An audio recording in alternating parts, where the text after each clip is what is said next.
Hello, everyone, and welcome to a long-awaited return of the High Noon Hot Seat.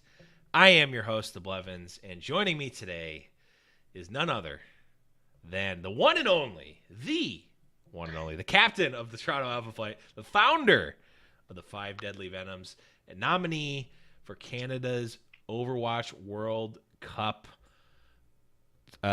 community lead. Wow, I'm blanking there. And the resident Detlef Schrempf super fan, the one and only Great Root Bear. What's Welcome going back. on? How's it going? It's been a long time. It's been a long time, but we actually saw each other not that long ago, IRL of all places. It's true. But the last time I was on the show, I think I started talking about the sociology of Twitch chats and why I feel bad that XQC gets the heat that he does. But you know what? It was a great conversation nonetheless. And today we're gonna be talking all about you. This is the hot seat, man. So I got some real zingers here. There's no zingers. This is gonna be the most casual interview conversation that either one of us have been on. At least that's my goal here, because we do go back quite a bit. We've done, I don't even know how many events we've been at this point. It's been a number. A lot. A while. It's been a lot at this point. Yep. So we're just gonna be talking here. It's gonna be good. If you are listening in Twitch chat, get your questions in. I'm gonna try to be snagging some. We're gonna do some Twitch chat questions at the end here. So if you are listening live, get them in now. And if they're relevant to what we're talking about, we'll just do them right on. If not, we will get them at the very end here. But without further ado, let's just start it off how I like to start off all of these interviews, and just tell me a little bit about how you got into gaming, video games, esports, etc. So, getting into gaming, I actually remember very clearly the very first game that I sat down to play. It was 1986, 87, I think, around then. And my family was in the market to buy a PC. So my father went out, and I went with him to a PC store, and he ended up settling on an IBM XT clone. It was CGA. We didn't go color graphics, color monitor, because CGA output everything in that weird purple back in the day. EGA wasn't out yet, / too expensive. And my first game was Paratrooper. That one when you have that little thing that like moves left and right, and you have to shoot the little people. It's actually pretty messed up game. You're shooting the parachutes of paratroopers, and you see their little stick figure bodies fall from the sky and splat on the ground. And then if enough of them get by, they kind of come up and they destroy your anti-aircraft gun. But speaking more recently, like the esports piece, I PC gamed a ton all through college, and I stopped about 15 years ago when I really focused on music. So at the time I left, my focus was I was really big into Medal of Honor, Allied Assault, and the last game I really spent a lot of time in was Battlefield Vietnam. So I'm totally dating myself. Because after that, I stopped having graphics cards in my computer, because I was only doing like producing drum and bass and jungle. I was going to be a DJ, like a DJ for life. And then I got back into things right before the Venoms kicked off, actually. It was at the event that I went to that sort of sparked my interest again, was ESL in Brooklyn. So the Counter-Strike event. Yes. Right, so I was actually going to go to that. Yeah, dude, I bought tickets randomly, just me, as it's like a random guy. Yeah. I get on the I'm like, I have no idea what people do at these events anymore. Like, it was like LANs were not things that you went to, like you brought your gear. Like, I was used to LAN parties, I didn't know what to expect, and the tickets said that they were general admission. So I'm like, okay, you're gonna laugh. I was like, what can I do that will make me seem somewhat inconspicuous, but also look like somebody who doesn't look like they stick out like a sore thumb? And I'm like, what's the most gamery thing I have? I'm like, oh, this is easy. I have a whole collection of NPB baseball jerseys, so I'm just gonna wear Nippon Ham Fighters Otani Shohei jersey. So I go on the subway rocking a Ham Fighters jersey, And I walk up to this guy who has a pair. He's got what I make out as an SK Team SK jersey. So I walk up to him and I was like, "Hey, do you know how the tickets work here? Just as general admission, is it rush?" And the guy's like, "Oh, it's your first time going?" I'm like, "Yeah." He goes, "Oh, listen, just come hang out with me and my friends, and we'll show you how everything works." And that dude is I keep up with him today. It's that guy Skyraf who released the remake, his version of Quake Freeze Tag using workshop mode. Oh, crazy. But that's how I got back into it. It's just a random dude on the subway who was really nice to me, and from there I sort of got back into the scene. That's awesome. That's man, that only in New York, right? Where you just go, walk up to a random person and they just happen to be Oh yeah, really totally. I mean, if you went up to person. Toronto and you ask someone for directions, they just like look at you like they're confused as to why you're speaking to them. Like that we're different on the subways here. It's not like New York. Yeah. It's definitely a different world for sure. We do have a question in here that is relevant from Factor DK, and this is going to be indicative of how this conversation is going to go. We're going off every rail here. So okay, we've got Factor DK says, "Who are your go-to drum and bass artists?" Okay. Go to drum and bass artist. If it's old school, it's automatically Brocky, Ronnie Size, Simon Baseline Smith, Matrix, and Futurebound. If it is new guys, it would be Dimension, Wilkinson, Metric, anything from Inside Info. And you know what? That's a good start. I was really into Netsky when he initially released his stuff, but I'm less into his stuff now. But if you do want to hear my taste of selections, you can go to the Toronto Alpha Flight Spotify playlist. Ooh, nice. Yeah, I don't know what any of those words mean, but hopefully they do to someone. But that someone is unfortunately not me. I'm not even going to get into my music thing because it's not interesting. But so you go from playing video games long ago, having a video game pedigree, to going off to other things like many of us have, myself included, coming back pretty much by happenstance because there's a really big event in your city that you're in.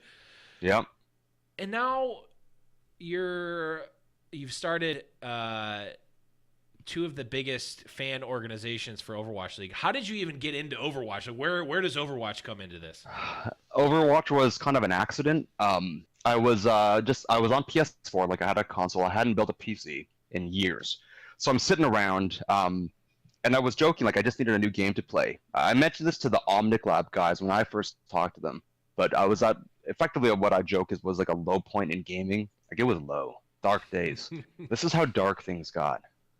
Lev, I was playing Star Trek Online on console. Oh no! Star Trek Online on console. Okay, it was like that's bad. That's like shut-in behavior, man. That's an MMO that is barely social, and I was playing it on console where you do not have to interact with anybody. So I was looking for a new title to play. I started at that job in April, and he was like, "Oh, get Overwatch, man. It's great. Get Overwatch." I'm like, I don't know. So I kicked around for 3 months. So I got Overwatch in September of 2017. So this was the year, like the fall, right before the league kicked off. Really got interested in it. I couldn't figure out what the hell was happening in the game. Like I didn't know. I just used Zenyatta because I could see his projectiles because I'm really badly colorblind. And then, it was funny. As things were going, they announced the league was coming, and I was, I knew I was pretty much heading into my last year in New York, and I wanted something to do that was a little bit different. I wanted to do some charity work in the city, and it all came into a head because I go to New York Comic Con, and I was like, I wonder how, I go to the Overwatch meetup, I wanted to see how it was, and it's what you expect. People are nervous, they're hanging out and sitting in corners. But as I'm walking the floor, okay, I see this kid, and he is in like head to toe Soldier 76 like costume. It was effing awesome. The kid had a rifle, the jacket, he had the visor and everything.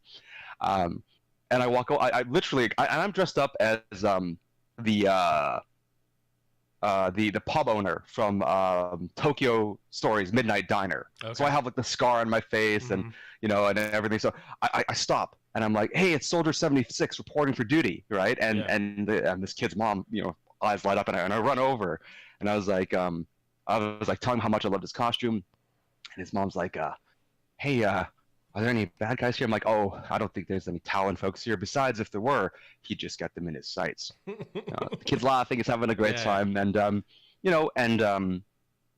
after it, she goes, she quietly mouths, thank you, because this kid, fully dressed up, is in a fully mechanical wheelchair, like right up to the neck, neck brace and everything. And if you were to see his hands, right, like he could never hold a mouse or a keyboard, or maybe the new Microsoft, controller, bless that thing for existing. And it made me realize that there was something within the game or within the story, right, behind the game, the meaning of it, where this kid could connect to it in a way where it could inspire him, like any of us would want to be inspired to wear a costume or get a jersey with a name on it. And I thought that was pretty powerful, and it meant that this whole concept of the world needing heroes could mean so much to somebody who kind of has that soldier story, right? Like Soldier 76 is blown up, his body is rebuilt, and I said, here's a kid who believes in that hero so much that he wants to be him, right, when he goes to Comic-Con. And I said, maybe I should find a way to do this charity and this community building around Overwatch specifically. And that was it. That's actually how I started it off. And then, it was actually not planned to get big. I wanted to do something, but the meetup started with me just being like a random guy who was trying to not stay at home to watch the game, because the wife at that point was getting annoyed with me using the TV all the time. And I started writing to different spots to see if they'd host an event. So I wrote to the first place I wrote to was easy, because I'd found an article in the New York Times that talked about League of Legends meetups. So League of Libations. So I wrote to that pub. I got no response. That's okay. I mean, pubs are busy in New York. Yeah. And then I accidentally found a Waypoint Cafe because I didn't really know the gaming scene. They had just opened 2 months earlier. I asked them if it was cool if I could come in and maybe bring some folks off the NYXL Discord. And they're like, yeah, but we're only going to be cheering for our home team, just so you know. I'm like, works for me.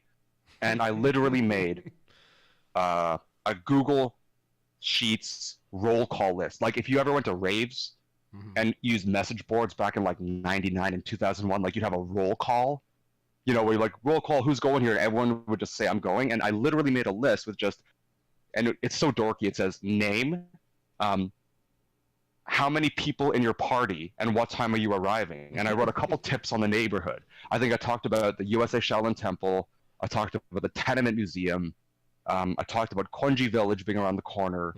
University Settlement, one of the charity that we now work with, was up the street. And then Extra Butter, which is like a limited release streetwear shop. And then from there, it just went. It was just a grind, Just every time there was a game, just go back to waypoints, set things up, try to recognize, memorize people's names, and I kept it on that Google sheet up until the first Soul Dynasty XL game, which was when everything exploded. I was on a conference call with my CEO at my day job, and someone had posted the invite or the sheet to the competitive Overwatch subreddit. So I get in, and basically 30 people signed up in 2 minutes, and I had to shut everything down. I didn't know what was going to happen. I didn't go over code, and we ended up having 70 people that night at Waypoint. It was the first big pop. So when you watch Watchpoint, and they show that huge explosion when XL first beats Soul Dynasty, it was all because this one kid, Musin, who's on the XL Discord, basically posted this link to Cow, and it's just been going since then. That's crazy. It is funny because we've had some things from our show posted on there, and oh, I wonder why our episode has 10x the number of views this week. It's oh, someone said something interesting enough for competitive Overwatch. Yeah. Yep. It is crazy there. And while we're on this topic, it's like you basically were, for lack of a better word, bored with what you were doing on the on game days and just wanted to start something up, and then you also separately wanted to work with charity, Yep. wanted to do some charity work, and just put two and two together. So you just kind of did it. Yeah, pretty much. It was just about, like in the end, it was mainly try to meet people, hang out with folks. I mean, who wants to sit around at home all day long, Right. staring at a screen by yourself and then only typing to people on Discord? I mean, that's a great stand-in for human connection, but it is not a substitute for the reality of social capital and being able to actually hang out with somebody. It'll always be pale in comparison. Yeah, for sure. It's the type of thing that you learn after years of having done that, as many of us have. So, one question actually that came in earlier on Discord was from a fellow High Noon podcaster himself, Thornrain. He's wondering about some tips, or maybe just a general philosophy, or maybe a driving force behind starting a fan org or a club like Five Deadly Venoms or Toronto Alpha Flight, specifically because he's not, it's one thing, you're in New York City, you start one for NYXL, you're in Toronto, you start a team, but he's in somewhere in Ohio where he doesn't Nothing necessarily wrong have with a team. Ohio. For sure. He's just wondering, like, some thoughts behind starting a supporters club or a club like that. So the first, I would say, the first tip I would give is the focus is actually about bringing people together. So the trick is gaming and esports and Overwatch League. It's only a context. It's the context for the meetup, but the content, the real content, it's the people. So what you're actually using it for is I guess you could say it's it's for a North Star for people to go to when they want to meet people who have something in common, so that you can then meet up and talk. It's not any different than people who are in a bowling league, as Robert Putnam would have said we were in the decline of having in his old school book, Bowling Alone, right? But it really is that. It's about so that's why we've always talked about them at 5DV as being meetups, not watch parties necessarily. We do have watch parties, but the initial nomenclature was always about meetups because the driving force was to get to know people, because everybody is effectively isolated in a digital-only world. But then the second piece is don't worry about not being in the home city. Of course, you'll have more supporters clubs in a home city, like TFC has, I think, 6 or 7 supporters clubs here. But one of this is what I love telling folks this. The twins, Mark and Mike Padro, the guys that you saw bringing the fire in those cheers and all those old 5DV videos, they are huge fans of Swansea in the championship, right? In the English championship, and and we're big Premiership fans too. And Mark runs Stateside Jacks, which is the U.S. base for Swansea supporters, and they have official recognition from Swansea Football Club, because what they do is they meet up and they cheer on Swansea, and you can go to any bar because no one's going to see the games live, and it doesn't matter, because it's about expressing themselves and their passions through the context, in this case, of what Swansea represents. And Swansea, for anyone who knows soccer, has a beautiful story about how a team can go on the brink of being liquidated. There's a documentary about it called From Jack to a King. And it's all about how they went from almost being bought out to be liquidated, to fans literally buying the team themselves and then fighting their way all the way back to the Premiership. That's a cultural aspect that anyone can rally around, and they did. And now they lead, Mark leads this incredible organization of US-based Swansea supporters. So it's definitely it's a challenge in the sense that you will have to worry probably a little bit of a population density. Right. But it's not impossible to bring folks together. And one thing to consider is don't have to necessarily focus it on one team. Again, population density challenges considered. You can make it about having a place that really focuses on Overwatch games or esports in general. The folks who are out in Boston who do some of the meetups that sometimes will try to do other events, and that's just because it's a core focal point of attention. So it's a matter of just find a venue that's willing to give you the time to grow things out. And then the last thing is don't try to make it necessarily so big. Don't expect it to be big, I guess you should say.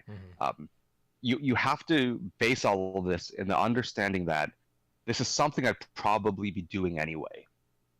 Right. If you're trying to do it specifically for a reason that isn't that, you really at its core would be cool going out on like a Saturday afternoon to watch the game with some friends, it's probably not the right initiative. It won't have the right base, and it will never extend itself and grow into the right areas. Yeah, I mean that's the same sort of message I tell people with podcasting or streaming. It's like, oh yeah, if you don't like streaming, don't stream. Oh yeah, like, yeah, no, it's true. It turns into a job that's a really good quickly. analogy. Yeah. Yeah. You've got to you've got to have the love for it and the passion for it, or else you're just going to burn out, and then it's a bad product for everyone, including yourself. But oh yeah, and I can tell you, if it's Overwatch League specifically, it's exhausting. I'm blessed to have an incredible team that's really taken the reins of operational management down New York side. But the work in Toronto's tough. It's not like New York where I could just 10 minutes and you're anywhere in that city. right. Toronto, 10 minutes and like you're barely at the grocery store. Like it's not the same. It's way more of a grind. Right. It's one of those times when people are always saying, it's like the old cliche. In New York, if you can make it here, you can make it anywhere. I'm like, actually, it's not as hard as you think in New York because there's enough people there, and the people have heart and soul and passion, right? Like I said, people get the read wrong all the time. New Yorkers are like, they might not be polite, but they're like some of the kindest people that you'll meet because they're open. And if they don't like you, they'll just tell you right to your face. Exactly. Whereas like other markets, we couch ourselves under like sort of like social decorum, so it's tougher to get the read sometimes. So it's Toronto was definitely, I would say, a much more difficult market to get kicked off in, but it's been really nice to see the response from folks. Once I got to once things got settled, but. Yeah, it's a matter of just you've got to just keep going out, right, and keep doing it. Like streaming, right? If you want to be a full-time streamer, you kind of have to stream full-time. That's a prerequisite. Yep. And if for supporters club, you've got to really be there for every game. And then also, as the person who's heading it up, assume you're probably going to miss the game because you'll be very busy taking care of folks, hosting things, getting to know people, remembering names, and making sure other people's experiences are good. It's like hosting a dinner party. You don't really get to like watch the Super Bowl. Like I joke, that's like ultra dude dinner party.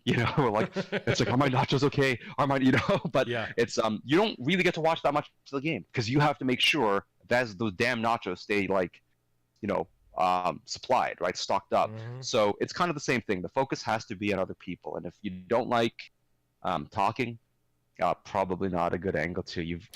It's not about just being good about speaking in a controlled environment. You have to be able to make stuff up on the fly. The number of random bars I've had to drop, it's funny now because I was told in my very first job that I probably don't have much of a future being able to speak to people. I was once introduced to a client as with an apology because English wasn't my first language. I don't really speak any other languages, so that puts it in some context. But obviously, look, I'll be not for nothing. I probably was a nervous wreck at that time in my career, but you've got to be comfortable getting to know people, and and you have to give a crap about wanting to get to know people because that's the core of it. It's the core of any business that's trying to grow an audience or a market, whether it's esports and supporters, or like what if you were like Nestle and trying to sell chocolate, or Cadbury trying to sell dairy milks. You have to want to understand people, and then once that you get through that, it's actually just a matter of putting in. You got to put in the hours. Yeah, that's all. I think that's great advice. For more than just the cloud. I think that's just good life advice, and especially if you're the one thing that I'll cap this section off here is, and I've seen a number of people, a number of like executives in esports and content creators and whatnot, and I echo this sentiment as well. When you're trying to do something, especially in esports, like, are you trying to start a club? Are you trying to stream? Are you trying to do a podcast? Are you trying to do a show? Are you trying to do just start doing it. Yeah. Because no one's going to pay you to do it, and it's not going to get done if you're not willing to do it. That's how most businesses get bootstrapped, right? I mean, if you're lucky, people are buying your product right away, but there's a certain amount of unpaid hours that go into everything. Right. That's just life. It's unfortunate at times, but it also, I tell folks, be mindful, right, of the time that you spend in. Know when it's more effort than it's worth. And only you can know the answer to that. Mm-hmm. But Blevs, can I do the thing? I know we're live. Am I allowed to go to the bathroom? Absolutely. Because you can always fix it in post, right? Yes. All right. Thank you guys for waiting there. A little bit of a break. No commercial, though. Commercial free. As of right now, that may change. I'm not promising anything, but we're going to continue the conversation here. We're talking about, bootstrapping your own stuff, making content, being there, doing stuff in the space that you want to be. And I wanted to know, because obviously, as a fan, and I've had the privilege of being able to go to Waypoint Cafe a couple of times during the grand finals. Do you have any? And I'm putting you a little bit on the spot here, but are there any like cool stories, like behind the scenes for Five Deadly Venoms or anything like that has happened that maybe we haven't heard or seen on the broadcasts? Ooh, I like to think that in a way, maybe not. A lot of what we do, and it's always been pretty open. We don't even, we have here's a great example. We don't have a Discord. That's sort of open to the public for people to socialize in, because we always wanted people to we always want to drive traffic to the NYXL local meetup channel. Mm-hmm. It would be weird, right, to create these partitions between fans. It's actually counterproductive to developing a stronger base. So we don't really have a lot of that. I would say maybe the only, I suppose the only crazy thing that I can ever say happened. I mean, I'm just because I'm a baseball fan, this is pretty wild. But when NYXL came to visit and everyone went to the McKellar's pub at Citi Field, the game gets canceled because, of course, it snowed a little bit. Right. And that they did it because, like, they were worried about, like, Matt Harvey, screwing up yet another start. I won't go into details. It hurt me because I tried to watch Mets baseball when I was down stateside.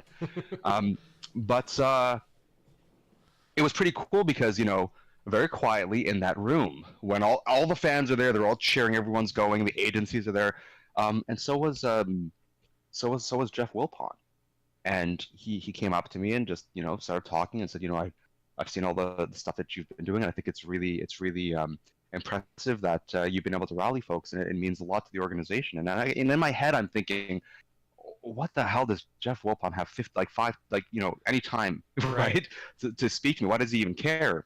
But what was really cool is we talked for about 15 minutes, just like regular people. Mm-hmm. And I kept thinking, man, what kind of an awesome organization can one have where literally, like, the ownership family can actually come out and just talk to, like, a regular Joe at their pub when they've had to cancel the game and people are there almost as a backup. And I thought that's a really great testament to the nature of the culture that exists around the team. And it was one of the things that really kind of endeared the mission and the meaning of what NYXL actually means beyond the logo, beyond the look, beyond the crazy Jonak plays. It comes down to this strength of culture, and I just thought that was an amazing thing. And it's something that, you just wouldn't think, like, wow, I got to speak to the owner of the Mets. Right. I didn't say anything bad about the Mets. This is great. I did well for myself. Man, but it was, like I said, it was pretty wild to know that somebody at that the level is just a regular person and actually showed up. Look, let's be honest. Yeah. He was there, and that's a really wild thing, and I think it's absolutely critical for new ventures. Look, there's a reason someone invests, but it's important to have a broad view, not just from the operational staff, but from everybody who's in that organization, to not stay in the separate private VIP area, but kind of go on the floor and and I really saw that with Mr. Wilpon, and I thought that was a pretty amazing thing. It is definitely nice to see that the proprietor or the investor is more than just a signature on a check, right? Oh yeah. It's it's a vote of confidence, if nothing else. So that Hmm. is a really cool story. That is definitely a really cool story. I just wouldn't be able to shake the thought that, like, man, this guy has more money than like the Uh-huh. entire like Blevins lineage has ever had or ever will. I mean, it's pretty wild. I mean, I think I told you, like, when I first reached out to NYXL, we had gotten our first hit on Waypoint, and Mhm. of all networks, I was on LinkedIn, and we've talked a little bit about Yes, this. I like LinkedIn life it was the hack, guys. weirdest Esports thing life ever, hack. man. I look up NYX or Sterling Ventures because I was Mhm. Sterling VC, and I found the folks who were involved with Sterling. So I found the names that matched the press releases. So I send a random message to Farzam Kamel. I was like, hey, I figured I'd introduce myself because I'm sure we'll cross paths. I'm the fellow who's been running those events in the city. Mhm. I just thought I'd just say hi because I figure we're gonna come across one other, sooner or later. And he responds in 20 minutes. I mean, LinkedIn is like notorious, right, for people never responding ever. And As a this guy salesperson, I can confirm that. writes back in 20 minutes. Um, and then Rohit, Gupta, gets into the line. We start some Mhm. emails, and then we started talking about, well, we got a guy coming in pretty soon, so when he gets settled, we'll get you sorted out. And that guy ended up becoming Ben Nickel. But Oh, again, nice. this is like these are folks where in some ways it was that really kind of interesting reflection of, I guess, what was that the image of the accessibility of esports, but through the context of more like traditional biz. And I thought it was Mhm. amazing that that's how the outreach worked, and that was, look, not for nothing. A lot of the core of how the of 5DV, how it operates in public-private partnership with NYXL, it is rooted in that type of relationship start where Mhm. I wrote to the chairman of Sterling VC, and he wrote back in 20 minutes. And that's just the kind of relationship you can have. It's like treating anyone like, if you're vendors and suppliers or Mhm. partners or third parties, it's all the same thing. And I really, again, I always thought that was a wild thing. That again, when you start off that group, and Toronto's not been much different. I was really Yeah. lucky. Few folks right off the bat were very quick, to respond, and I thought that was amazing. They actually kind of found us ahead of the time, and Oh, nice. speaking, whether it was you know uh, Adam Adamo or Mhm. Sheldon Pollock, again, just a certain type of um, paying attention to the market. Right. Chris Overholt saw me taking some video at the launch party, and took that 5 minutes to just quickly introduce himself. And again, it's as much as, of course, the industry is changing, to be a little bit more, look, I guess, structured. There's bigger money, bigger deals, and I Mhm. get it. There's a certain due diligence, right, that has to go through with certain exchanges. But what I thought was amazing is, at its core, it's still the understanding that you have to still go out, and you can't assume anything about people that you meet because you don't know who they are and what they can do. Right. um, and why judge, right? Why have prejudgment? Mhm. And yeah, it's been, maybe I've been lucky. I can't say that experience will be the same for everybody, but Right. I've been blessed with having two organizations, um, who didn't think I was a crazy person when I first said hi. Yeah, and it's funny you bring up LinkedIn, and we've definitely talked about this. It's like the kind of it's like a ironic like in. I feel like it's because it's It like shouldn't work. it shouldn't It doesn't. work It for doesn't work esports, in any other industry. but in esports it like a lot like a disproportionate number of like Yep. esports connections that I've made and like have continued channels with. It's like through LinkedIn. So Yep. if you got a Absolutely. LinkedIn, update it, and I Oh yeah. mean, No. connect with me Absolutely. on I there. would. I'll do it. I'll I connect really with you. would recommend that to anybody. Get that connection working. Just because it's another area to go through, and since most people are sitting on Twitter, you can imagine how many are getting spammed in the DMs. Go to the channel of least Hmm. resistance. And you're still gonna get spammed with stuff. I Oh yeah. still like every week get like 2 to 3 YouTuber at YouTube requests on LinkedIn, but sometimes you get some real gems and some real opportunities there. But um, so to wrap up this section here, I want to talk a little bit about Toronto Alpha Flight. Yep. Obviously, you physically moved from New York City back to Toronto. You're originally Yep. from the area, so it's not like you were jumping ship and saying, "Screw you, New York. I'm going." No, I I'm didn't going move north. countries just for the team. That would be wild if I did, but I didn't. That would be pretty wild, but also impressive. But what's kind of your thoughts or your plans for Alpha Flight? What do you? I mean, what's on the horizon there? What do you want to do with it? So there's a number of things that I'm focusing on. So one, you've seen some of the early releases of the merch, but later this week you'll see an announcement coming out from myself as well as a few other groups. But there's a pretty big announcement coming down the line around supporters groups and how we want to express ourselves through like things like merchandise and apparel. So that's coming down this week, and then we're starting to really get into plans to partner with my old crew down in New York to have the second Homefront supporter series. The first one was the big charity show match between Five Deadly Venoms and Lone Star Vanguard, and we each chose our respective charities. Lone Star chose the Dell Children's Hospital as their charity of choice to support in their city. 5DV fought for the University Settlement House, the oldest settlement house in the country, focusing on adult literacy programs for at-risk folks in the Lower East Side. So I'm in the midst of finalizing a charity partnership, support partnership with the group here. So I can't say it yet because I want to make sure the details work out. But if all goes well, you will see, sort of, the great battle.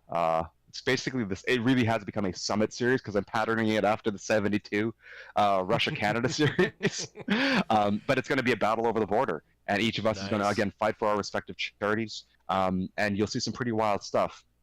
And then the third piece is, I really want to make sure that supporters clubs mean something a little bit different in Toronto. Culture is different and everything is different. A little bit.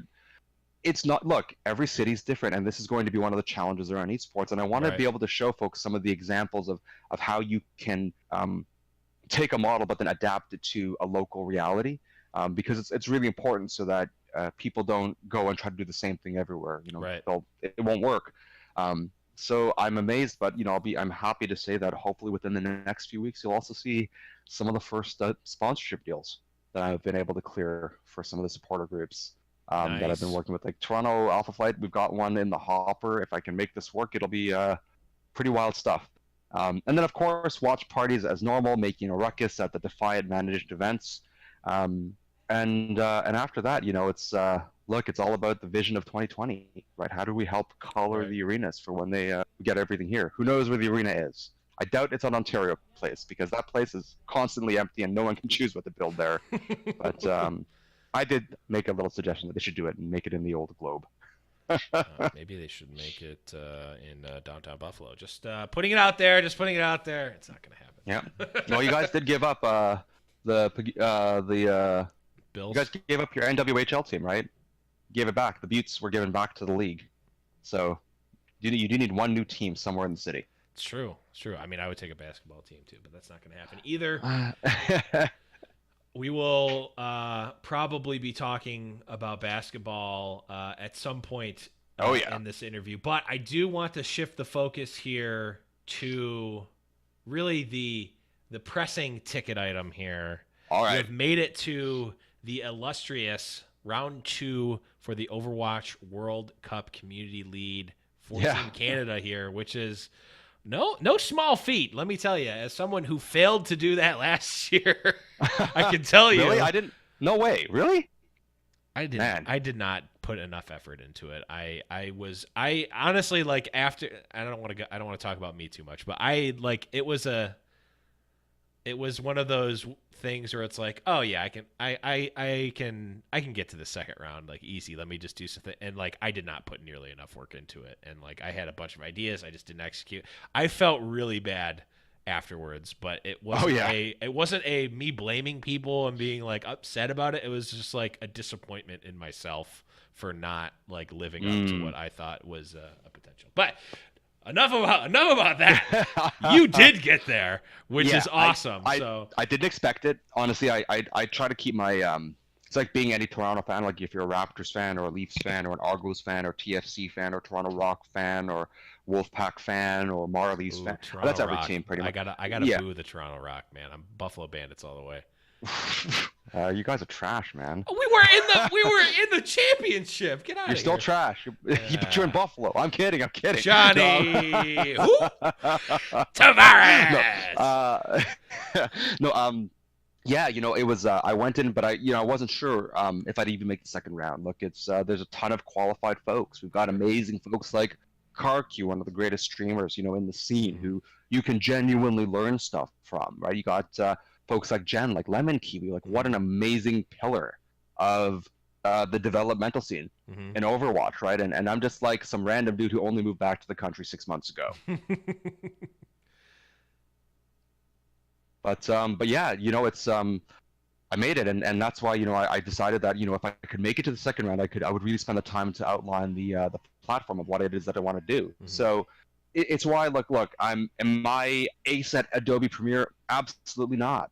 Am I a memer? Hell, I'm not Vortex. I can't meme as well as that kid or as well as Pharaoh can. But for me, it was that I've always felt I understand why a community lead is structured the way it is. It's that they want you to be this, help make content, because it's thinking of content in esports and in Overwatch in the context it always has been. What is content, right? It's memes and it's videos that historically would have been on YouTube or like Twitch clips and highlights, right? But if you're to look at what that role is and what the content is meant to do, right? It is meant to be a focal point at which you can galvanize interest around the event, communicate key ideas, and then also structure a narrative like a creative director, right? As to tell the story of the team, its players, and the spirit it represents for the nation. That's not about being the center of attention. That's much more about being the head of communications and marketing. It's about being a brand leader. So I figured, well, since I've spent my day job hanging out in ad agencies and PR agencies and creative agencies, maybe I can bring a little bit of that spirit in. That's why, I didn't go, and I don't have a cute chibi anime version of me. You just see my big dumb face in videos, and you'll see a big dumb bear face in pictures. But I did write a platform, 6 points, that I think are the things that can really outline what I feel could really help not just the Overwatch World Cup, but change the way we, as an industry, work. Because the biggest gap right now in esports is not about, everyone says, I want a career in esports, I want a job in esports, and I always ask them, what does that mean? Does that mean you are a player, you are a part of the team operations, or is it going to be like every other sport? Because the majority of people who work for the Blue Jays aren't on the field. Right? How do you make Skydome work? Whole lot of concessions, ticketing, POS systems, cleanup crew, field maintenance. We have the fastest infield, right? You clean up because we don't really have any dirt. But that's the point. Is there are many functions and roles that can exist in the industry of esports that can be like finance, accounting, marketing, events leadership, creative, right? So why wouldn't we fuse together? We talk about traditional sports to esports, and I think that's the first step. But what we should be talking about is just traditional operational business roles and how that can affect this business of esports. And when we get to that step, that's something that I think I can actually help folks with, because I've had to suffer through a lot of shitty roles, and I've gone through some great organizations and bad organizations, but that should be the foundation of which we build content and creative, because then folks won't just be memeing. Of course will be something you do, but then you can do everything else because you'll know what that path can be. Yeah. And this is, I think, obviously I knew you, but I know a lot of other people that are in the running for various countries for this position. And what really struck me when we talked a few weeks ago when I was in Toronto was like, you asked me, oh, what do you think about this? What do you think about this position? I go, well, I'm like, congrats for running for it, man. But I did it last year, and it's just a glorified like popularity contest. And you Yeah. go, no, man, like it can be so much more. And I'm like, wow, that's like I'm thinking, you know what? It can be, and why isn't it? And I mean, and then isn't it weird that the old guy is like the optimistic one? right, well, because I think the way that things are set up in esports and in, I guess, I don't want to say millennial culture, but like I guess millennial culture, you kind of understand what I'm saying with it. It's like the world is your oyster. We have access to everything, but that means we have access to very little, or that we do access very little. You have access to everything. It means you have access to nothing, because just Well, because I can Sherry Turkle would say we're just alone together now, right? yeah. That digital has stolen from us the ability to create relevant social bonds. I mean, this goes back to Darren Right. Barney writing Prometheus Wired, saying that the rise of internet technologies was going to balkanize our ability, right? The nature of community building and turn us into Mhm. hyper consumptive folks that might lead into like a post Gramscian, roving horde of gangs yelling at each other online and then eventually beating each other up on the streets, which we've become. So, Well, I yeah, mean, I don't it's know how many Reddit users are going out and beating up people in the streets or have the physical capability to do that. yet. But true, true. Yeah. So when you told me about your platform, which I want you to talk about here as well, it really spoke to me. Even though I'm not. I can't be a part of Team Canada because I'm not Canadian. But like, it really like spoke to me on a level that's like, you know, it almost seemed like Blizzard kind of just threw the community lead in there. And like even last year, like I mean, I know who won the USA one because I was following it, but I couldn't tell you who won any of the other countries, and I certainly Mm, couldn't tell you what any of the countries' community leads contributed. Not to downplay what they did or didn't do. I just didn't mm. know, or they didn't do anything that made me care enough about it. Like I think maybe they I think the UK designed the folks did a great jerseys. job. They might have. UK did a wild job. It was probably one of the best structured groups. I was really happy to see them do so well too, in the cup as well. Yeah. Um, but yeah, I got a very nice message actually from Halo Thoughts saying give Oh, me nice. the endorsement today. I mean that's pretty crazy because it's it's funny because for me you only know folks from their like content personas, but it's Yeah. pretty wild to get some of that direct outreach from folks that I've never had the pleasure of meeting. I Yeah. do get what you mean. I mean, I'll send you some photos later if you ever want to doll it up. But I tell folks it's funny because they wear their national outfits like costumes. You see that Yeah. all the time. Like, I'm good for this role, and they'll put on like some stuff, and I'm like, A dude, that jumper is of the me USA at flag. every Yeah. event. Like, I Yeah. went to Yankee Stadium with a Canadian flag that was a home run flag when we had our murderers row when we had Donaldson destroying the league. And every time they hit a home run at Yankee Stadium, once it's 7 in a game, and I was that big loud idiot that like got up and just like cheered. I wore TFC jerseys there during NYCFC games. I went to Isles and Rangers games, Hmm. well, either in Oilers or Leafs colors. Um, during the Olympics, I had special orders sent down from the Hudson Bay Company so I could get all the latest Team Canada gear. Like, and you got to take your hits. I mean, I actually toned it down a little bit after a group of dudes at Yankee Stadium tried to beat me up coming out of the bathroom. Oof. It's a great story. I have no ill will at all to those folks because I was shooting my lip like a bozo. Yeah. It was also Friday night at Yankee Stadium, and my Yeah. rule for anybody going to visit, especially a baseball stadium, especially when it's the Yankees, you got to respect the house that you're in. Right. Um, and I was shooting my lip being that guy, but I realized like it's Friday night, you finished a work week. Maybe this guy had a really bad week, having some drinks with his friends, and there's this loud ass Canadian just shooting his lip. Yeah. Yeah, you might step up a little bit, and it got to a near scuffle. But when security was like, is everything okay? Because they just assumed I was visiting. I'm like, it's fine, and I don't want you to do anything to this guy. Look, Right. I'm having a bad night. Maybe he's having a bad night too now. But this is his stadium. I'm just a guest here, so just it's fine, right? Because Yeah. like you could have been that person who goes, that person should be banned. I'm like, I'm yelling in his house. Right. So, Right. you reap what you sow a little bit. And I did that night, but it also changed the way I conducted myself as a fan. Mm-hmm. So the flag only comes out during national anthems. That flag actually was recently stolen, which sucks, but it had been to a lot of events with me, like Raptors games. I was always a Raptors fan. I tell everybody, they're like, I love the Raptors. I'm like, dude, I had to go to Raptors and Nets games with that flag. It's why if you actually go back into Raptors videos and like Sportsnet openers, you'll actually see my big dumb face in the crowd because I was the blue-haired Raptors fan at Barclays Center at an MSG. But it's where I'm getting to is that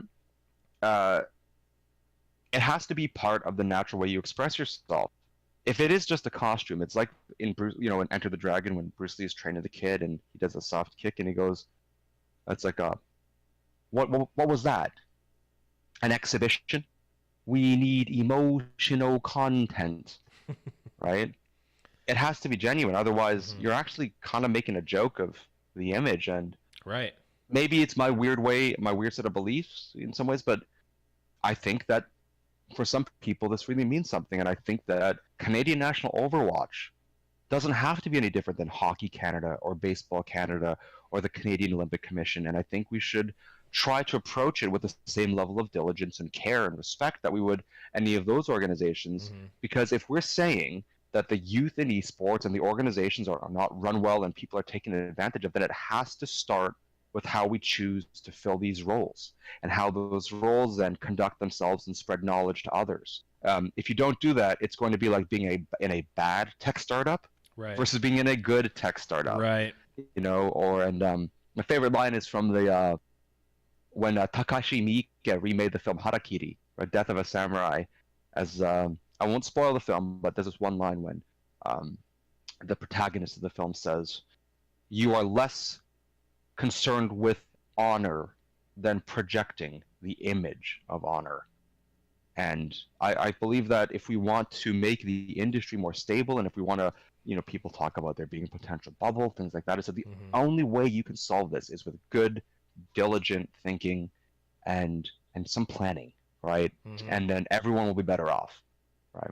It doesn't have to be everybody on their own. There's no such thing as a self-made man or woman. Everyone gives you a chance somewhere. And I think the sooner we realize that in this space, which has forced people to get into a confrontational nature, because it's like my views are not your views and your views are not mine, and they don't see that there's actually enough pie. And it's the old story of New York. Everyone thinks you gotta have your slice of pie too. I'm like, there's enough pie for everyone. It's a big city. You can make this work, and sometimes we can work better as a collective. And in some ways, that's the most Canadian thing of all. Yeah, I think you hit the nail on the head with a lot of things, like shifting the thought process behind it. And like, I didn't even think about it like that. Because like you did see this, at least from a lot of the USA folks. It's like, oh, I got the nomination. Let me post a picture of me like decked out in the American flag, and like taking drinking a beer and like all the like, stereotypical American stuff, which like, I'm not saying it's offensive, because it's not offensive, at least not to me as an American person, but like... It shouldn't be. No, look, I love America, man. Of course there's problems. What country doesn't have problems? Right. I always thought it's rich when Canadians like to critique Americans. I mean, heck, we got our own problems. Who are we to judge someone else? You know what I mean? But it's not even that. It's the fact that like when you do that one time, it is a costume. And it's not... it's like you're just doing. I don't want to put words in anyone's mouth, but like people are doing it because it's this contest, not because of the inherent value in it. Well, it's funny. So let me show you something. So we're talking about like the name. Like people are like, I mean, how can any man truly like A&W that much? And like I have this like whole collection of these like A&W root bears, and like I don't know why I collect them. What grown man has these things in their house? And I don't have one. I have like ones from like this one's from like 20 years ago, and you see the stitching is different. So like you start to approach it like a collector, where you're like talking about old Mitsubishis and you recognize them by the bumper designs. And as I told the Omnic Lab folks, I'm like, the love for A&W is like, what normal human has this? Like, who has this? This guy right here. I mean, Who they are has cute. this? Right? Yeah, they are. They are. And, So and it's like I if you do saw the love it. mantle I Root was beer. looking at and the amount of like old toys I have from when I was a Yeah, kid, and then like it's you gotta ridiculous. have Ace the Blue Jay kicking around. You have to have generic Fanatics bear that was sent to you by a friend, right? Who knows you love the Jays. That's Rest awesome. in peace because they're having a terrible season. But then when you go down to New York, you really want to be part of of New York, so you gotta like go for the G-men, right? Like there's a thing where you have to do this. I have a collection of jerseys so I have this thing where every arena I go to, every sport I go to, I buy a jersey as my way to sort of just remember what that experience was and be Yeah. able to partake in the experience of what it is to just love something for what it is. And that's why I have a Cal O'Reilly Rochester Americans jersey. Why? Yes. What the hell do I? The Right? Amerks. The Amerks are great, and it's not just because Don Cherry was on that team once. I've been to Blue Cross Arena. I've seen the games, I've played in and Blue they've Cross got the Arena Moose, before. and it's awesome. But my whole thing is, this has to be something where you have a genuine passion, and it's not about, and like I said, it's not about you being the center of attention. That can come of it, but you have to really want to build like a creative team of teams. Some real Stanley McChrystal type thinking. Team of teams, right? Nobody can do everything on their own. So, if I were to like get this role, the first thing I would do is go out to the people and figure out who should be on this team. Who are the better streamers that I can work with? Who are the stronger? I need someone bilingual. I can barely speak French. It would be silly to not, have someone bilingual come in on this. And that to me has to be the core of it. It's how do we think about not just doing it well or doing what, I do well, and then continuing that and using the national team as a platform. But it's how do we come together and set expansion for the future so that other people can find out what their true like gong fu is when they go into this. So this can become something that the country, that Overwatch fans in this country can rally around and become, look, this is the World Cup. It is a national competition. This is one of those glowing moments, even I would argue that it has even more potential than Overwatch League to speak to regular folks, Sure. right? Because you're representing Canada, the USA, Very Hong easy Kong, to root for your own country. Germany, right? Exactly. So it's one of the reasons why I said I know I can't do this on my own. So, and I know that there's some rules around sponsorship, but I figured I can go and just get sponsorship for me.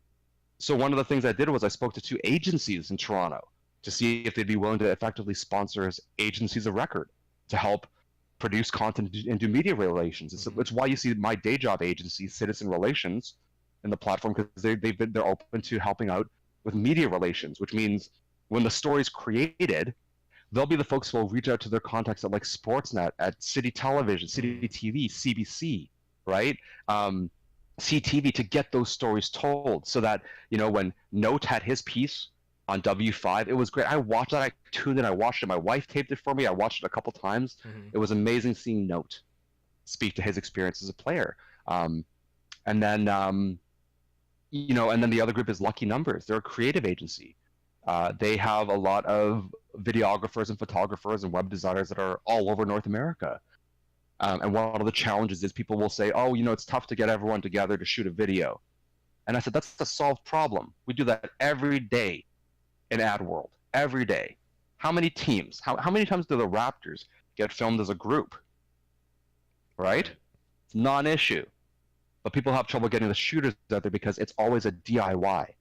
And I said, why don't we like grow this up a little bit and use the best aspects of what people will otherwise do in industries that have been doing this for decades and bring that goodness to people who then all of a sudden have the ability to be exposed to that level of trade. Right? And then they can then see the true, like a clearer path as to how they can actualize themselves in whether it's in esports or just industry in general.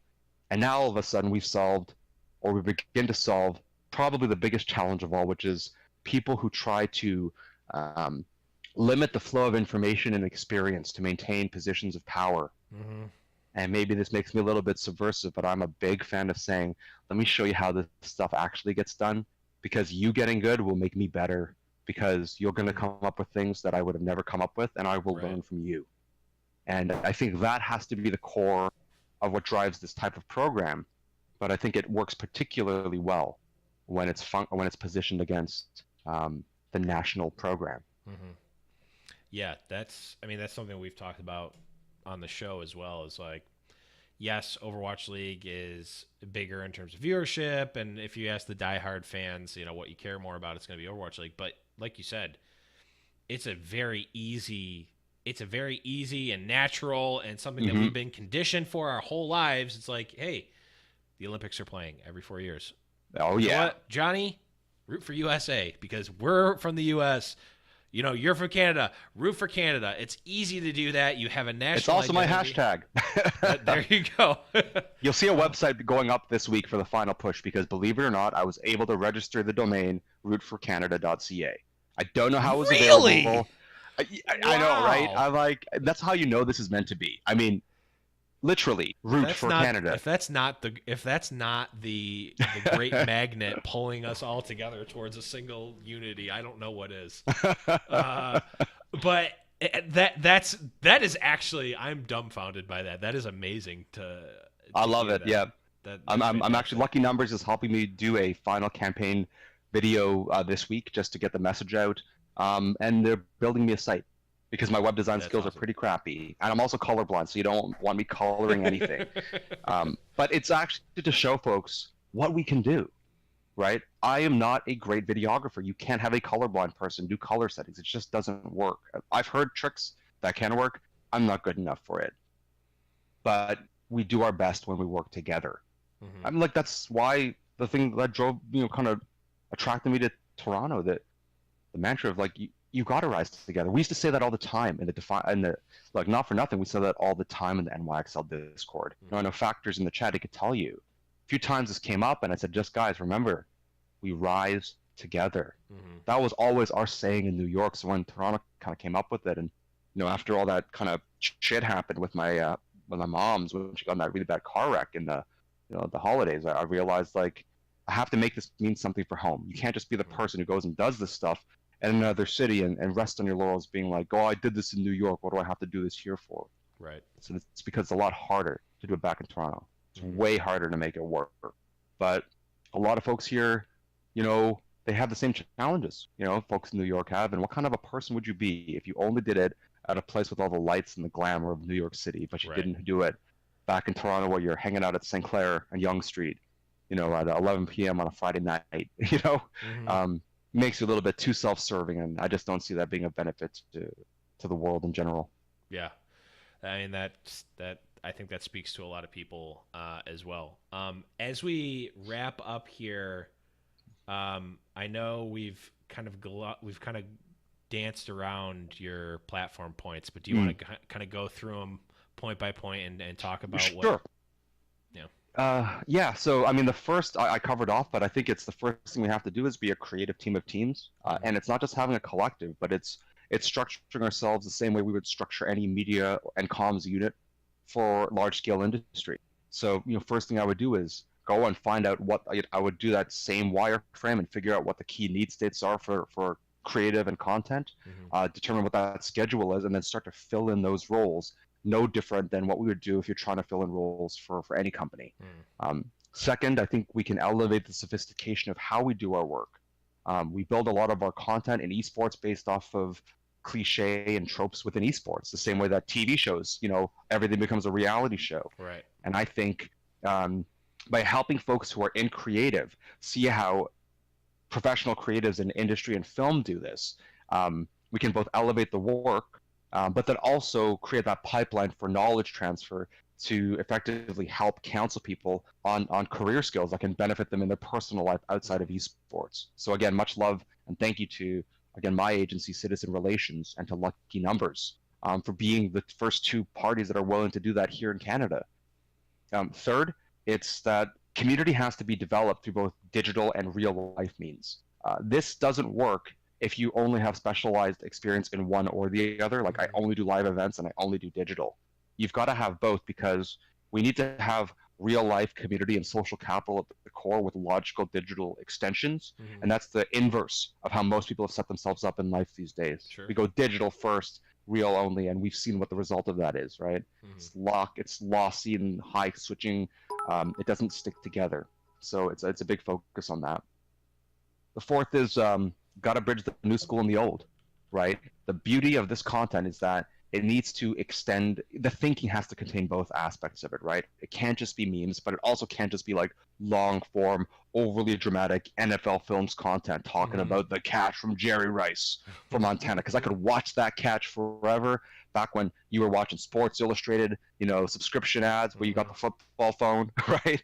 But it's that you have to bridge both styles of content because we need this to work for Overwatch fans across the board.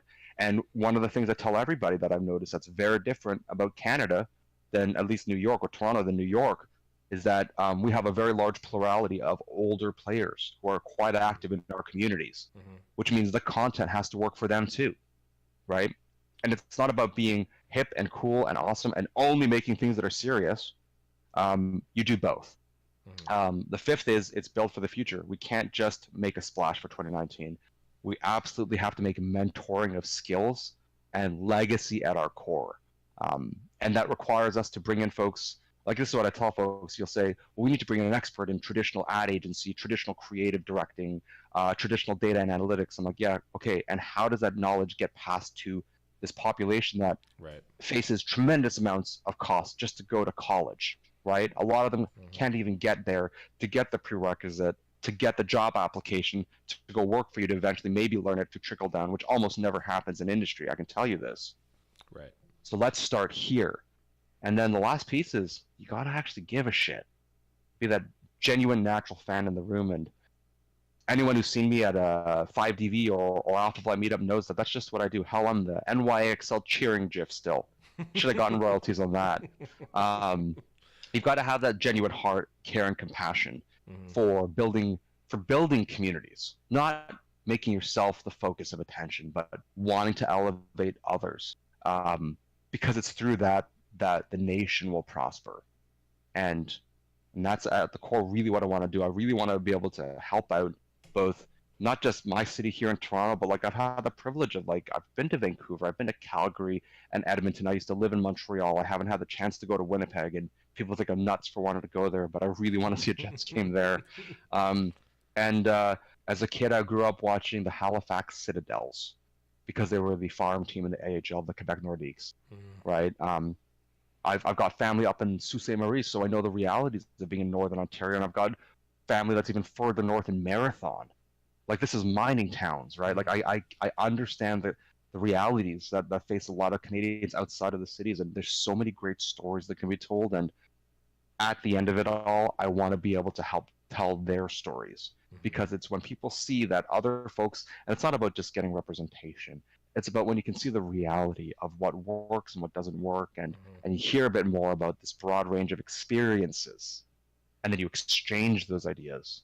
That's how you help really foster and build a stable community culture. And so if you'd be willing to give me your vote, and you are in Canada, I will gladly accept it. But if you think I'm also full of crap, please do at least vote, because one of the only freedoms we have in life is the freedom to choose. Don't give up that freedom. True. I think I'm just going to be completely honest here. I have not seen anyone else put this much effort into this, and maybe I'm just not looking. Maybe it is there, and if it is, that's great. But I think, and it's not necessarily the wrong thing to do. To, if you're a streamer, push streaming, push what you're good at. I get that, but what I think at the core, and this is my personal opinion of it, Root Bear, is like, your thing is community and understanding and appreciating the community, and that's not necessarily one thing or the other. That's bringing the community together. And I think what you said not only applies to this specifically, but applies to a lot of things, is like, hey, you know what? I can't get into this because, you know what? I don't know how to use Photoshop, or I'm not a memer. Like, every, the ironic, pun intended, the meme was that the Philadelphia Fusion were looking for a meme specialist as like a position they posted. It's like, well, that's not me. I guess I can't work in esports because I don't like memes, or I'm a little bit like, you don't need to be the best at everything, even though like this contest is like presented in a way that's like, oh, well, I have to do this. You don't have to. You are the head of it. You are the spearhead of it. You need to bring that together as a community. That's why you're the community lead. You are not the community. And I think what your platform has really emphasized that more than any other one that I've seen, at least personally. So kudos to you on that. And if you are in Canada and you're a High Noon Podcast fan, the vote goes here. The official endorsement from the High Noon Podcast has been given. So make sure you're throwing that vote. I would make a Canadian account if it wouldn't get myself or you banned. It probably would. Don't get in trouble for this. It's not. I don't care about getting in trouble. I don't want to get you in trouble. And now that I've said it on stream, it certainly can't happen. So it can't be unsaid. I blew it. But Root Bear, is there any last minute things that you wanted to make sure that you got off your chest here before we call it here? No, it's just remember, June 7th, Defiant are back in action, and Toronto Alpha Flight is heading to the Hive for a meetup. We've got some new players in the roster. Start of a new stage. It's going to be a big fight. But I believe in Bishop, and I believe in Jay. Yes. I think there's a pretty wild stage coming up. I'm predicting a whole lot of bunker, which changes the nature of the game, because all of a sudden, coordination on that dive is going to be really key, and I think we are set for a really wild stage. But for everyone in Toronto, come out. It's like, let's kick off the stage right.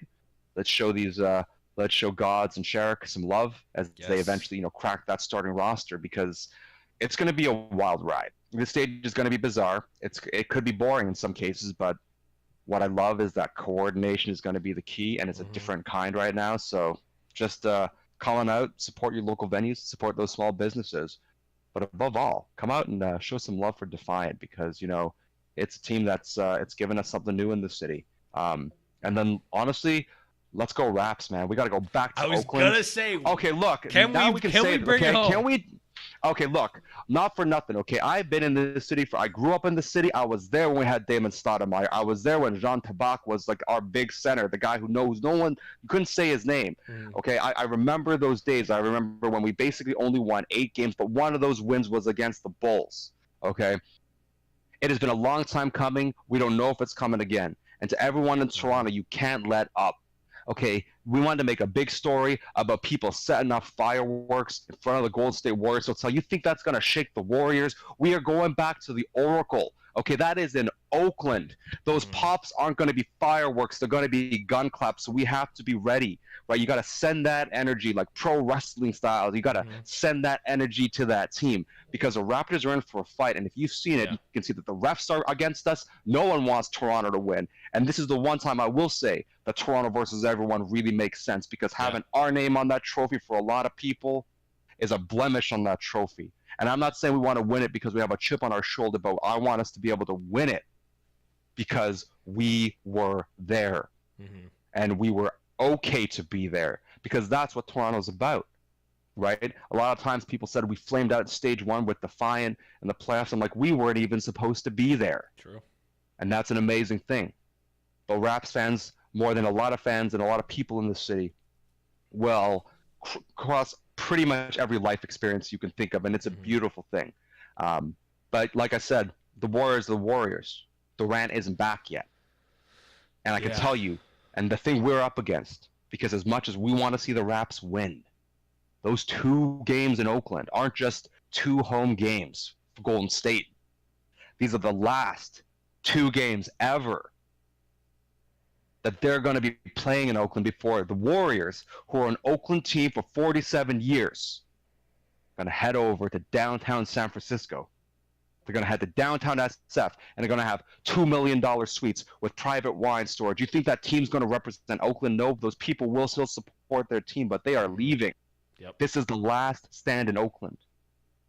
I could tell you they're gonna fight hard because I tell you from the streets to the suites, right? From like the curbs to the corner shops, everyone there is going to be out because this is their last stand in that Yep. city.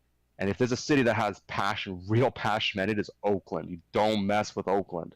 So I think the Raps are in for a fight. So people got to not sit around and be armchair analysts. You just have to scream. And I'm hoping that people still go out to every watch party. I mean, God, who knew that watch parties would work in sports, right? No one's making fun of Jurassic Park globally, are they? Right? But they think it's weird when we watch a game. Yeah. But now that we've crossed that bridge, I want everyone out there, everyone cheering, because you know what? It does make a difference. Mm-hmm. I remember when Sabiel being first mentioned that he saw all these people cheering, New York, New York, New York, go New York, go New York, go. He felt that. He remembered that. Still, every now and then he'll still talk to me because we always joke that I refer to him as captain and he refers to me as captain. That's the only reason I keep that term. Well, that shit makes a difference. Mm-hmm. So go out, and in the end, you cheer to that last breath because that is what it is about. To hold your ground and stand for your city, to rep your colors, to hold your colors. And I expect everybody who claims to be a Raptors fan, and I don't care if you're a bandwagon fan, you're on the wagon now. All right? You are on the wagon now. We'll take them. Bring them in. I'll take them, and we'll take them because it is going to be a brawl. But that's actually the truth of Toronto. And that's why I think this is, look, series has been underwhelming, but the thing I will give them is Oakland is a city that knows how to fight when it needs to.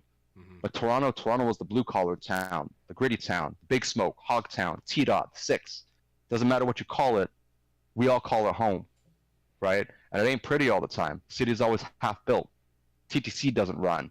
Streetcars barely work. Presto cards are a nightmare. My part of the town always floods.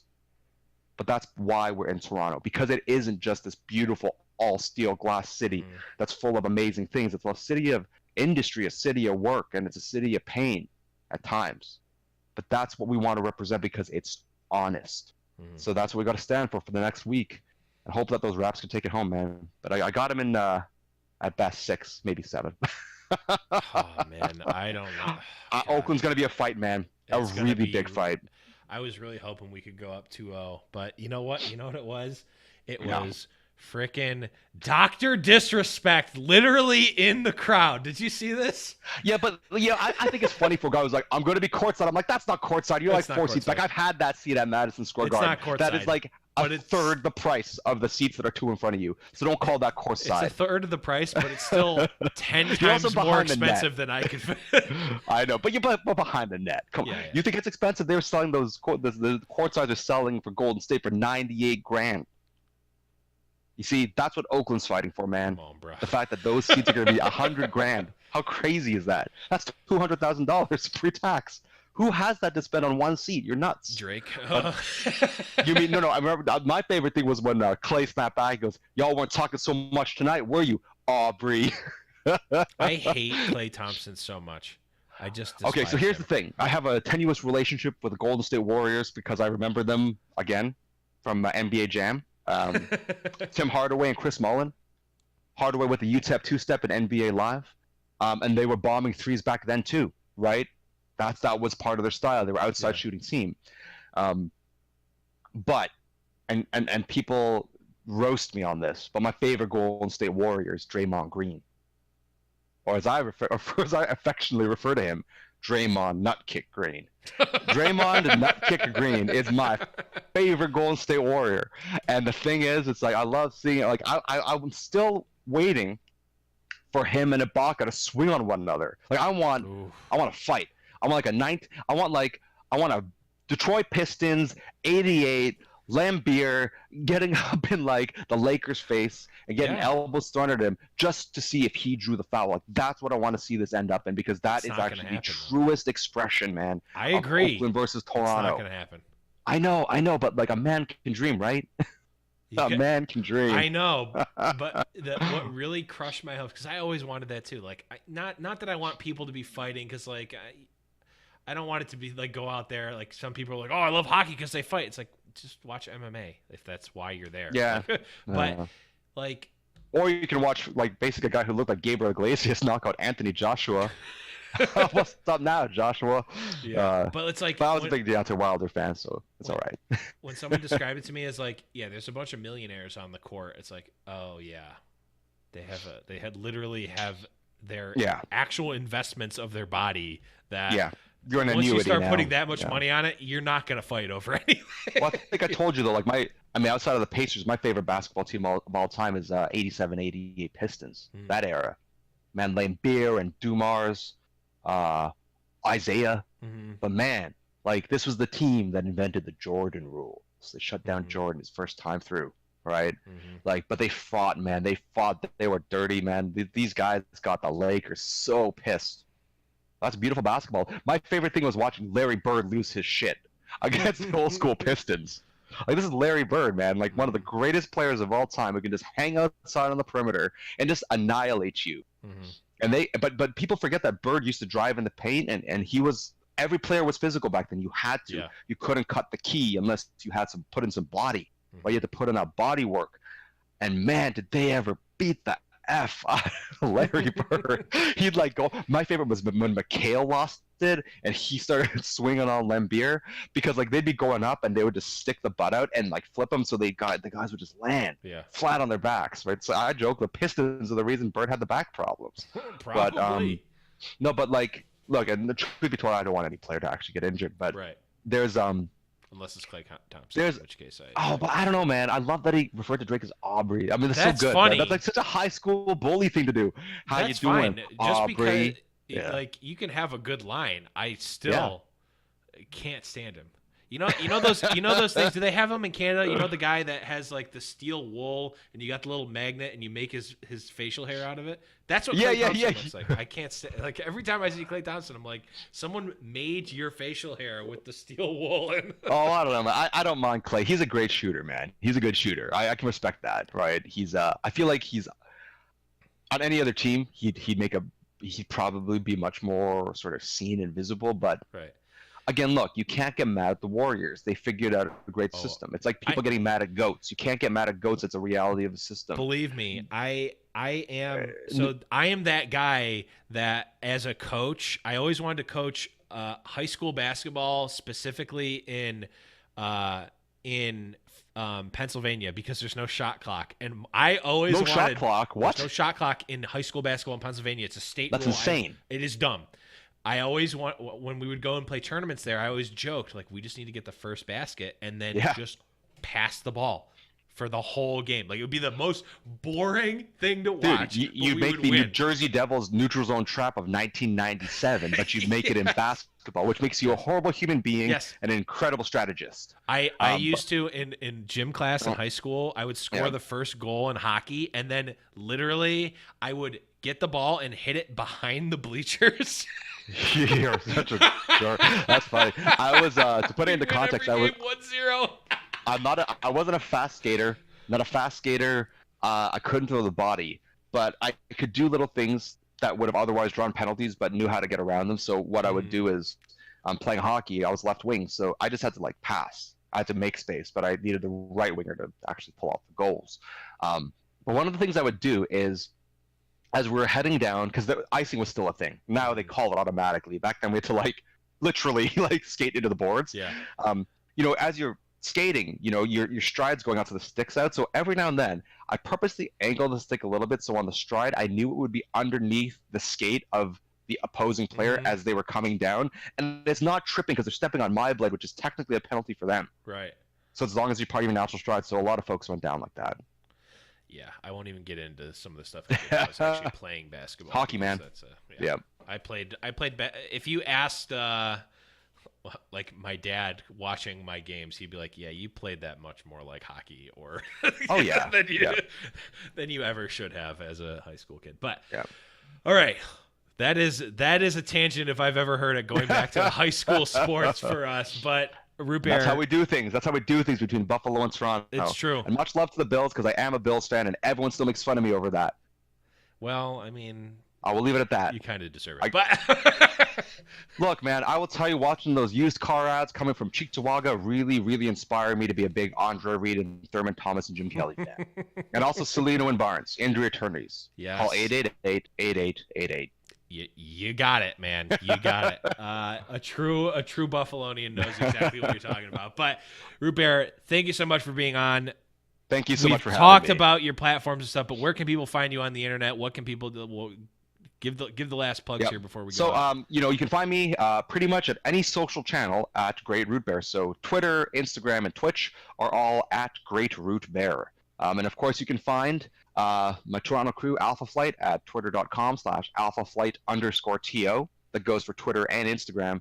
And of course, you can always find the indomitable 5 Deadly Venoms at NYXL_Venoms every social channel. Awesome, man. Well, Root Bear, thank you again for coming on. I am going to be sure to hit you up the next time I'm in Toronto. We got to Most go get some definitely. chicken wings at Anchor Bar. We 100% do, because the wings here are pretty average. Yeah, I usually stick to the poutine when I'm up in the big city. But Yeah. guys, that is going to be it. Make sure, if you are from Canada, vote for Root Bear. Just do it. I don't care. No, stop. Just do it. Just do it. Make sure you do that, and be sure to support Toronto, no matter what. I don't care what your actual team is. Toronto needs this. This is our stage here, and definitely, if nothing else, root against the Golden State Warriors. But guys, that is going to be it for the Great Root Bear. I am the Blevins. You have survived, Root Bear. You have survived the hot seat once again. Thank you for being here, and we will see you guys next time. Thank you so much. Take care.